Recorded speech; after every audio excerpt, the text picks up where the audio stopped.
earlier. And again, here's the foreign exchange market versus other markets. This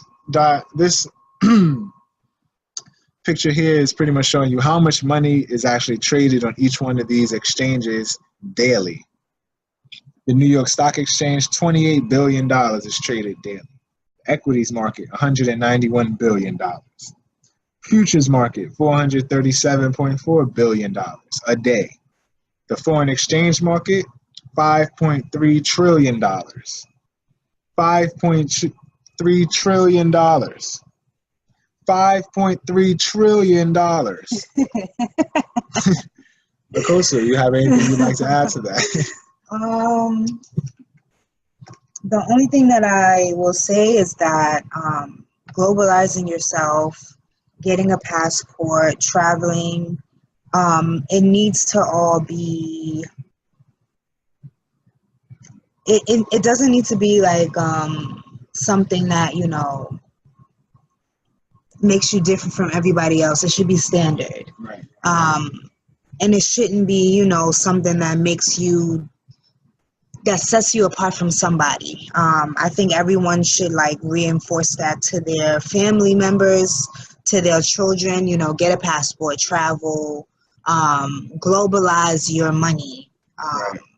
Because I think that's really one of the best money moves you can make is globalizing your money. Right. Like globalizing yourself needs to be normalized. Exactly. Right.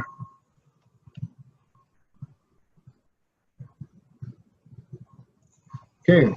So like you guys may have seen in the ads for this, managing wealth while in extreme debt, which is something many of you millennials like myself and Akosa will have to do due to extreme mortgage debt, college debt, and or credit card debt, like we saw earlier. So some steps to take, simply because there are many people who feel the only way you can accrue assets is if you're not in debt. Otherwise, you're wasting money that you could have been paying on your debt. When in all reality, the best way to pay off debt, like I mentioned countless times throughout this whole Money Moves Workshop collection, is to accrue assets and use those assets to accrue income. That income typically would be passive income, meaning you don't have to exchange your time for it, which will allow you to pay off whatever debt you have, especially if that income is coming in at a greater rate than the expenses are accrued. So some steps to take in managing that wealth, because obviously, if let's say you own a bunch of stocks and real estate, but you're in extreme debt, you end up 70 years old, and then boom, student loans decide to take you to court because they actually want their money now. Right. They're not just, it's no longer collections and all of that. Now they're going to try to take your house. They're going to try to take your company. They're going to try to take your stocks for everything that is worth or they'll make you liquidate until you can pay them the cash that they say you owe them. Or you can put together, a system, a strategy, or ways to protect those assets or distribute those assets to people like your children, your spouse, or whatever other beneficiaries without allowing creditors to get their hands on it. So as you go, list your some steps to take in doing this. List your biggest monthly expenses that you have right now. I say list your first 5, but really focus on the top 3. But when you list them, see which one is the biggest, because that's what we're talking about. Start a business that eases the largest monthly expense. By that I mean, let's say we figure out that your biggest monthly expense is rent. Start a home-based business. What does that do? It makes that biggest expense now a deductible tax write-off, meaning you're going to get a piece of that at tax time, and you won't be paying taxes on what you spent for that expense. Third, find an investment that appreciates at a faster rate than the loan or fee that you plan to pay off. So let's say your rent is $2,000 a month, or that's actually like a really high rent. Let's say your rent is $1,000 a month or $500 a month, whatever. Find an investment that's going to bring you back $500 a month or $1,000 a month. Or let's say your number one fee is actually, a student loan that has a 5% annual interest rate. Find you an investment that gives you something better than 5%. Typically, you want to get something higher than your fee/loan plus inflation if it's going to be something that's going to take over a year for you to pay off. So if you got a 5% interest on your loan that you want to pay off, and let's say inflation is 3%, you want to find an investment that's going to give you a return greater than 8%. That way, you're able to pay off whatever accrued on that loan over that point of time, along with some principal, along with paying off, inflation. So in all reality, you're actually able to stabilize what you're paying as opposed to it being valued less and less and less over time. Fourth, that business that you used to make up for that expense, use 20 to 50% of the profits from that business to appreciate in the investment. So you had your business, your home-based business. Then you got, then you found an investment. Let's say it was a stock portfolio managed by Cassaberry Consulting on Motif.com. And you put your money in there, 20 to 50% of that home-based, 20 to 50% of the profits from that home-based business you put into that stock portfolio. Now that stock portfolio is giving you a return of, let's say, 12% a year, and you're using the returns from that stock portfolio to actually pay off that, that student loan. You see what I'm saying here? So now you have one business that's paying off the rent, or at least, giving you a return on the taxes that's getting paid on that rent, as well as an investment portfolio that is paying off your monthly student loan or your yearly student loan. Obviously, it may take a while for you to get that return because you have to put in a principal amount into that investment. But over time, as it compounds, if it's compounding faster than inflation and your loan or fee, you'll be just fine. And then lastly, continue to repeat this process for all of your next largest monthly expenses. So the first one might have been rent, the next one might have been student loan, the next one might be travel to and from work, another one after that might be going out to eat, yada, yada, yada.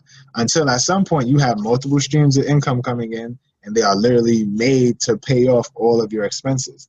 Now think about when that home-based business is giving you a larger return than what you even paid in rent. You know what I'm saying? So think about when that business is giving you $2,000 a month, but your rent was still only $1,000 a month.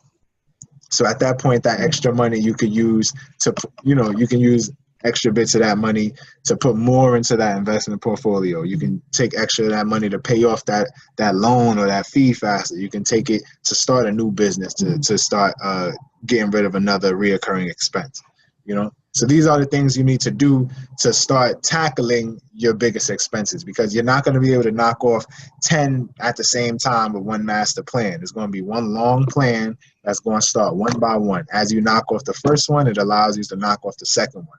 And that money and that interest and all that stuff will compound in your favor as opposed to, to your demise, as it's doing for your credit card, mortgage, and student loan. And how these things will help, you will understand where your money is spent as you write down your biggest monthly expenses. Because most people don't realize how much money they're actually spending going out to eat or, doing regular extracurricular activities like smoking or drinking or going to the club or whatever else it is, going to, baseball or basketball and football games every month, and, whatever else it is people do to enjoy themselves or make, a living for themselves. You will create an asset and stream of income that is geared around your expenses. So now you don't have to really worry, just think about, as you've been doing this for a while, you'll get yourself, to think already. As you take on a new expense, you'll also think about what business or investment you can create to make up for that expense, because you've already been doing it with all your other larger expenses. So if you knock off your top 5 expenses, now when it's time for you to bring on a new monthly expense, let's say it's, you're going to start running ads for a business. Oh, let's not even say that. Let's say you're going to start eating out every Friday with your wife or your husband, and you want to make up for that, that monthly expense or that weekly expense of eating out. You'll find a new investment or a new business that comes, that makes up for that, simply because you've already been doing it for everything else in your budget. You will have a place to appreciate your capital at a faster rate than your debt accrues. That was here when I was talking about the investment, whether that's real estate or like a stock portfolio managed by Cassaberry Consulting or Motif.com. And also, you can mathematically predict and plan when your loan can be paid in one lump sum or as it compounds, which I showed you how to do in the You Must Invest workshop. And lastly, you can use profits to diversify your business and investment portfolios. Koswa, anything you'd like to say? No, that was excellent. That was excellent. Continue. Managing wealth while in extreme debt. So this work for your kids system I developed myself pretty much when I was thinking about how I was going to create a legacy for my own children while being in extreme debt. And it was pretty much after hearing all the stories of how millennials and reading all the articles of how millennials are, and so many of us are expected to die in extreme college loan debt and mortgage debt and credit card debt. I decided, how am I going to set something up for my children even if I do die in debt? Which I definitely do not plan to do, by the way. First, start a home-based business. Why? One, it helps you when it comes to paying rent or mortgage or whatever bills you are paying for your home, which are home-based business tax deductions. But also, when your kids are running this business, if they're running the business in your home, you know, you'll still be able to use those same home-based write-offs. You know what I'm saying? As well as if it's a home-based business, you can teach your children the business because you're doing it at home. Second, own assets under the company instead of personally. The reason you want to own assets under the company is because the next step, you're adding your children as co-workers, as co-owners to the business. Why do you add the children as co-owners? Because it increases, it allows them to start a credit line through the business. So now you can you have your own credit line, you start a business credit line because your child is one of the co-owners. That credit line also is attributed to your child. So your child essentially has established credit without having their own credit card. Amazing. And just a quick note, some of us may have heard stories of people our age or older having light bills and things like that in their name as children, and it ruining their credit before they even got a chance to try and use it themselves. The opposite of that is not merely not starting credit for your children, but it's securing good credit for your children. So imagine by the time your child got a chance to use their credit, it had been so good for so long, they couldn't mess it up. You know what I'm saying? Instead of them using their credit to start a light bill or to get a loan or to pay for a car, they'll be able to leverage that credit for a loan, you know, much bigger than that, you know, maybe to start a business. So as opposed to, you know, using that credit card to pay for a car note, they can use that credit card. I mean, they can use that credit to leverage the money to start a, you know, car dealership. That's the difference in what you can do for your children in one generation of good credit. Next, create streams of passive and predictable income. You want passive income because, one, you want to be earning passive income whether your children are owners or not, because you're only able to work for X amount of hours a day. But while you sleep, your bills are still accruing, interest is still accruing on your loans, so you need to still be accruing income yourself, which is why you want streams of passive income. And you also want predictable income because you also want to be able to calculate what you're setting in place and what you're saving and investing for your children's future and for your own future. Next, get key man insurance. Those of you who don't know what key man insurance is, maybe you've heard of life insurance.